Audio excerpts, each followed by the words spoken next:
这个管子里面就是空调的氟利昂，它又称为制冷剂。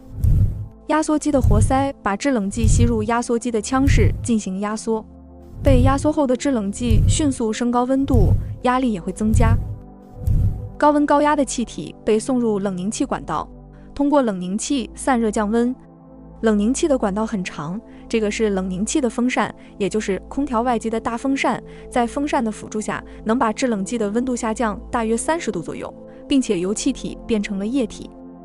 液体沿着冷凝器管道被送到这个膨胀阀，在通过这段细小的通道时，制冷剂的压力会瞬间得到释放，并且温度急剧下降，它的液体状态也转变成了气雾状态。我们平时浇花用的喷雾水瓶也是这个原理。变成低温气体的制冷剂进入室内机的蒸发器管道，它在释放冷气的同时，也吸收了室内的热量。温度升高的气体再一次被送到压缩机，然后进入到下一个循环。这个完整的制冷的原理就通过这台空调来演示一遍。空调的压缩机和冷凝器管子在室外机上，室内机里面分别是蒸发器和膨胀阀。蒸发器和膨胀阀通过2根铜管连接到室外机的压缩机和冷凝器。压缩机把吸收了热量的制冷剂压缩成高温高压气体，并送入冷凝器。冷凝器通过风扇把80度的高温气体降温到50度的液体，然后通过铜管送到这个膨胀阀。液体制冷剂通过这个细小的通道后，迅速变成低温气体。这个是温度感应器，里面的液体对温度变化特别灵敏。通过热胀冷缩的原理，室内温度的变化能让里面液体的体积也跟着变化。它通过一根细管连接到这个温控装置。当房间内的温度升高时，来自感应器的液体压力会推动这个弹簧往下压，这时膨胀阀通道的开口变大，把更多的制冷剂送到蒸发器。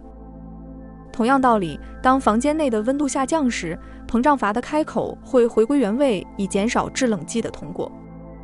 室内机里面的铜管就是蒸发器，制冷剂是通过蒸发器把冷气释放到房间里面的。在这个过程中，它也吸收了房间里的热量，并继续送到压缩机。